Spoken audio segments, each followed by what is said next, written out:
আমার এক বন্ধু একবার এখান থেকে নিউ অরলিন্সে সড়ক পথে যাচ্ছিল, আর তার গাড়ির চাকার 3টি বা 4টি স্ক্রু খুলে গিয়েছিল।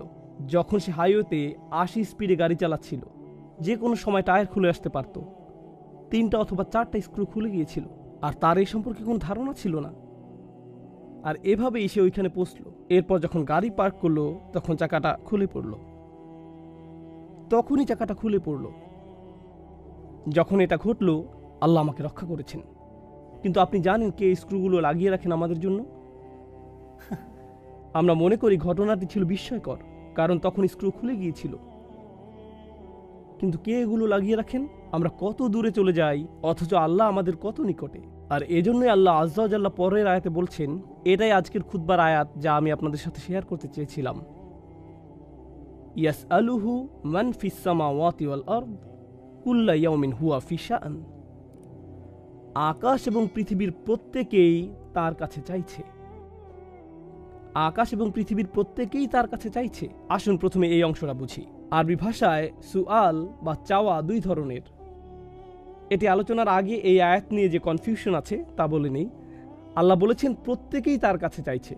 ফেরেশতারা তার কাছে চায়, পশু পাখিরা তার কাছে চায়, আমরা তার কাছে চাই। কিন্তু কেউ এসে বলল, আমি একজন নাস্তিককে চিনি, সে আল্লাহর কাছে কিছু চায় না। আমার একজন বন্ধু আছে যে ধার্মিক নয়, কখনো আল্লাহর কাছে কিছু চায় না। আমার ফিলোসফি প্রফেসর কখনো আল্লাহর কাছে কিছুই চায় না। তাহলে কিভাবে সবাই তার কাছে চাইছে? এজন্যই আপনাকে বুঝতে হবে আরবিতে চাওয়া শব্দটির 2টি অর্থ রয়েছে। একটি হলো সচেতনভাবে চাওয়া, অন্যটি হলো প্রয়োজন। অন্যটি প্রয়োজন। ওয়া আম্মা সাইলা ফালা তানহার। যে চায় তাকে অবজ্ঞা করো না। এর অর্থ এটাও, যার প্রয়োজন আছে তাকে অবজ্ঞা করো না। এমন অনেক মানুষ আছে যারা অভাবী, কিন্তু তারা চায় না, কাকুতি মিনতি করে না। আর তারা না চাইলেও তাদেরকে আপনার দিতে হবে। আয়াতের অর্থ হলো আকাশের সবকিছু এবং পৃথিবীর সবকিছুরই প্রয়োজন রয়েছে, আর তারা সেই প্রয়োজন পূরণে আল্লাহর মুখাপেক্ষী। একজন অবিশ্বাসী, একজন বিদ্রোহী মুসলিম, অথবা এরকম কেউ যে জানে যে সে খারাপ কাজ করছে যা তাদের করা উচিত না, আল্লাহ তাদেরকেও দিতেই থাকেন, দিতেই থাকেন, আর দিতেই থাকেন। আপনাদের ভিতর যিনি 5 ওয়াক্ত নামাজ পড়েন, আর যিনি মোটেই নামাজ পড়েন না, আর যিনি এই বছর আজকেই প্রথম জুমার খুতবা এসেছেন, আপনাদের সবাইকে আল্লাহ দেন। আপনাদের মধ্যে এমন কেউ নেই যাকে আল্লাহ দেন না। আমাদের সবার ফুসফুসি আল্লাহ বাতাস দিয়ে পরিপূর্ণ করে দেন। আমাদের সবার হৃৎপিণ্ডই আল্লাহ সচল রেখেছেন। আমার হৃৎপিণ্ড যেটি বিট দিচ্ছে, পরবর্তী বিট দেওয়ার আগে এটি আল্লাহর কাছে দোয়া করে, ইয়া আল্লাহ, আমি কি আরেকটি বিট দিতে পারি? তিনি এটাকে অনুমতি দিচ্ছেন। এই হৃৎপিণ্ডের অনুমতি প্রয়োজন। আমার শরীরের প্রতিটি ধমনীর অনুমতি প্রয়োজন। এর প্রয়োজন আল্লাহর অনুমতি। আর আল্লাহর অনুমতি ছাড়া মা তাসকুতু মিন ওয়ারাকাতিন, গাছের একটি পাতাও পড়বে না, যতক্ষণ পর্যন্ত না তিনি অনুমতি দেন। আমার শরীরের একটি কোষও নড়বে না তার অনুমতি ছাড়া। আমি আল্লাহর বিদ্রোহ করতে পারি। আল্লাহ আমার আত্মাকে সুযোগ দিয়েছেন আল্লাহকে ভুলে যাবার, যা খুশি তা করার, যা খুশি তা বলার, যেভাবে খুশি টাকা উপার্জন করার, যেমন খুশি রিলেশন করার, শুক্রবার রাত যেমন খুশি কাটানোর, শুক্রবার দিনে আলহামদুলিল্লাহ, আল্লাহ যেমনটি চান আপনি তেমনটি কাটিয়েছেন। শুক্রবার রাতটি এবার শয়তানকে দিয়ে দেন। কিন্তু আল্লাহ বজ্রপাত দিয়ে শাস্তি দিচ্ছেন না। আল্লাহ আপনাকে টেনে হিঁচড়ে মসজিদে নিয়ে আসছেন না। তিনি পারতেন যদি তিনি চাইতেন। তিনি আগেও অনেক জাতিকে সোজা করেছেন। তিনি আপনার এবং আমার সাথে তেমনটি করছেন না। কোন হাত যখন চুরি করে, এটি প্যারালাইজড হয়ে যাচ্ছে না। কেউ যখন ব্যভিচার করছে, তখন তার হার্ট অ্যাটাক হচ্ছে না। যখন কেউ হারাম খাচ্ছে, সে স্টমাক ক্যান্সারে আক্রান্ত হচ্ছে না। আল্লাহ তেমনটি করছেন না। তারা খেয়েই যাচ্ছে, আর তারা হাসি আনন্দ করছে। তাদের প্রত্যেকেরই প্রয়োজন রয়েছে। ইয়াসআলুহু মান ফিস সামাওয়াতি ওয়াল আরদ। তারপর তিনি আপনাকে এবং আমাকে বলছেন, কুল্লা ইয়াউমিন হুয়া ফি শান। প্রত্যেকটা মুহূর্ত, প্রত্যেকটা দিন। ইয়ম শব্দটি এখানে মুস্তালাহ লি জামিআল আওকাত। এটা এরকম সব সময়, প্রতিটি সেকেন্ডে, প্রতিটি দিন, সব সময় তিনি এমন কিছুতে ব্যস্ত যা শুধুমাত্র তিনিই করতে পারেন।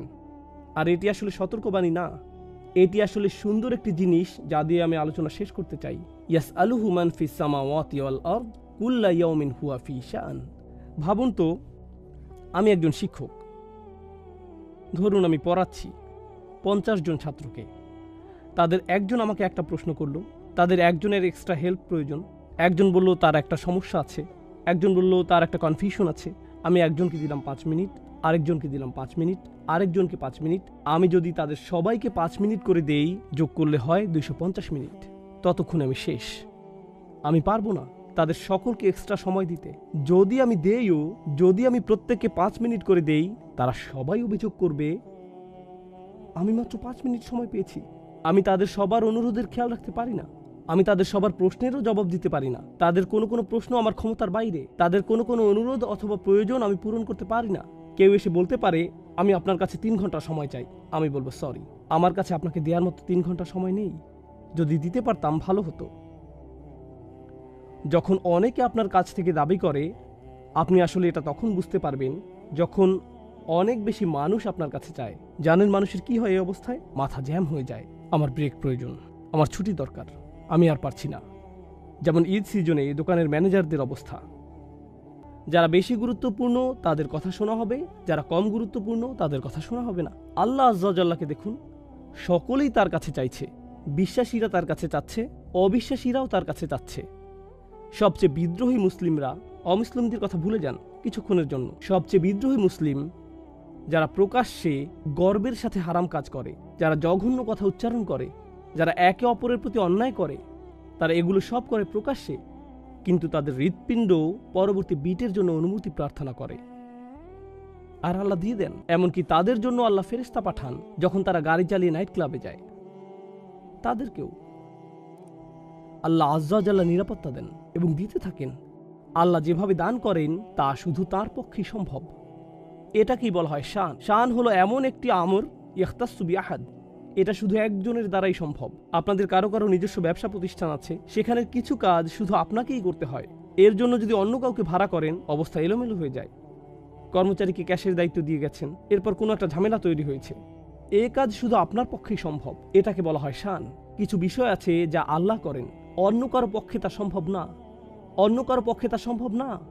আর যখন আপনি বুঝতে পারেন আল্লাহ সব সময়ই আপনার জন্য এমনটি করছেন, তখন আপনি সেই তুচ্ছ প্রশ্নটির কথা ভুলে যাবেন যা শয়তান আপনার এবং আমার মনে তুলে দেয়। কোথায় ছিলেন আল্লাহ যখন আমার দরকার ছিল? আল্লাহ কোথায় ছিলেন যখন আমি সমস্যায় পড়েছিলাম? ওই অবস্থায় কেন তিনি আমাকে সাহায্য করলেন না? মানুষ এ ধরনের প্রশ্ন করে। আপনার মনেও কখনো কখনো এই ধরনের প্রশ্ন আসে, আল্লাহ কোথায় ছিলেন?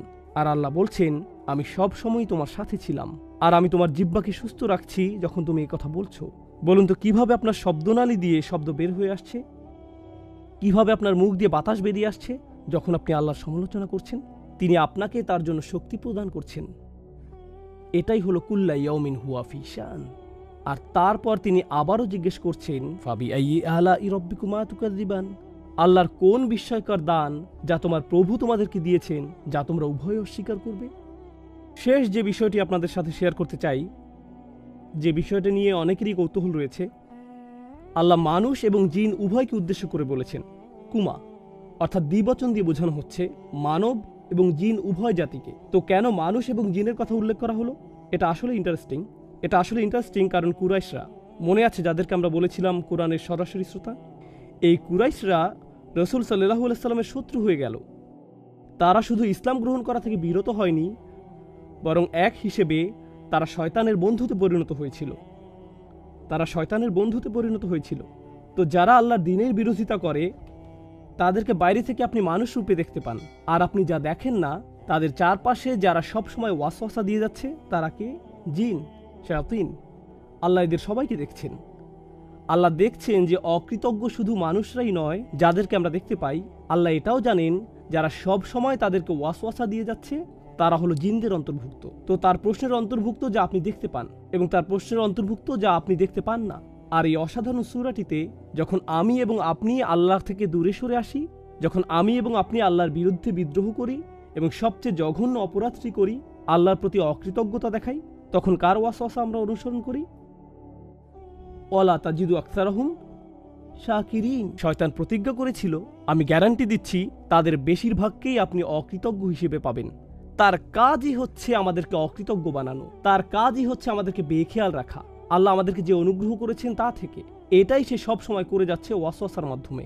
এজন্যই আল্লাহ উভয়কে উদ্দেশ্য করে বলেছেন, মনে রাখবেন যে আপনি একা নন, কেউ একজন আছে, শয়তান আপনার চারপাশে আছে, যার সার্বক্ষণিক দায়িত্ব হলো আপনাকে ভুলিয়ে দেয়া, যার মানে আপনাকে আধ্যাত্মিকভাবে সবসময় যুদ্ধ করে যেতে হবে, সেই অদৃশ্য যুদ্ধ। আর আমাকে এবং আপনাকে সবসময় এটা মনে রাখতে হবে, কারণ এই অদৃশ্য শক্তি চায় যে আমরা ভুলে যাই।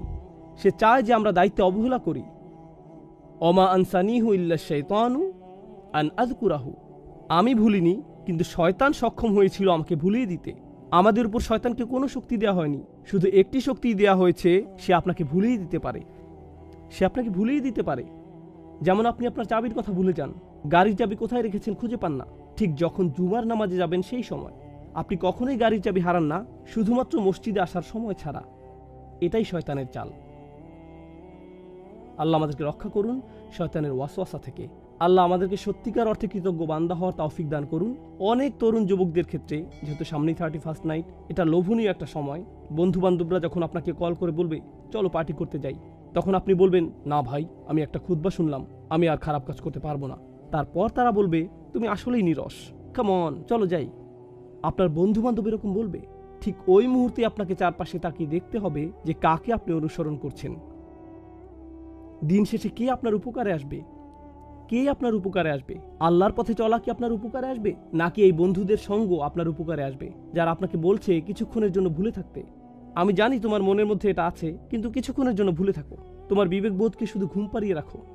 আসো এখন কিছুটা ফুর্তি করে নিই, এরপরে আবার বিবেককে জাগিয়ে তুলতে পারবে। ওয়াতাকুনু মিন বাদিহি কওমান সালিহিন। তুমি ভালো মানুষ হতে পারবে পরে। এখন সময় হলো পার্টি করার।